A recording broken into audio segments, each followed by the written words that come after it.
আমাদের ফিল্ম ইন্ডাস্ট্রির লাস্টের দিকে 10 ইয়ার্সে যে কয়জন নতুন আর্টিস্ট আসেন তার ভিতর তানিন সুবাও একজন।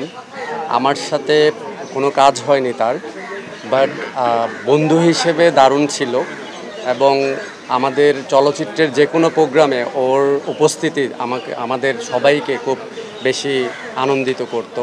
ওর চঞ্চল যে পারফরমেন্স, ওর যে সবার সাথে সখ্যতা, সব কিছু মিলে দারুণ ছিল। আমার সাথে লাস্ট একটা আড্ডা ছিল আমাদের জাতীয় চলচ্চিত্র পুরস্কারে, আমরা একসাথে একেই পাশাপাশি বসেছিলাম।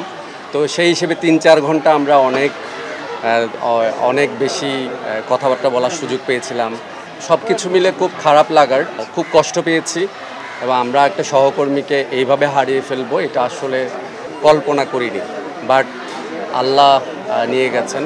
আল্লাহ তানিন সুবাকে জান্নাতুল ফেরদৌস দান করুক, আমি সবার কাছে দোয়া চাই তার জন্য। এবং আজকের যে যারা এত সুন্দর একটা আয়োজন করেছে, মিলাদ আয়োজন করেছে, এটা আমি চাইবো এই আয়োজক যারা আছেন তাদেরকে বলবো যে প্রতি বছর যেন তানিন সুবার মৃত্যুবার্ষিকীতে আমরা যেন এই আয়োজনটা দেখতে পাই।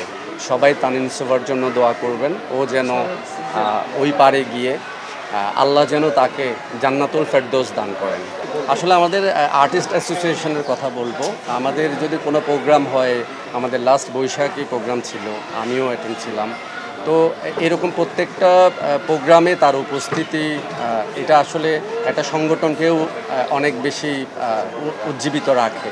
এরকম একটা আর্টিস্ট সবাই উপস্থিত হতে পারে না, বাট ওর উপস্থিতি সবসময় থাকতো। ফিল্ম বিষয়ক যত প্রোগ্রাম হতো, সেটা আমাদের হোক কোনো একটা মিটিং হোক, কোনো একটা ইফতার পার্টি হোক, কোনো একটা পিকনিক, বা সব কিছুতে তার একটা উপস্থিতি দারুণভাবে কাজ করতো, সেটা আমরা অবশ্যই মিস করবো।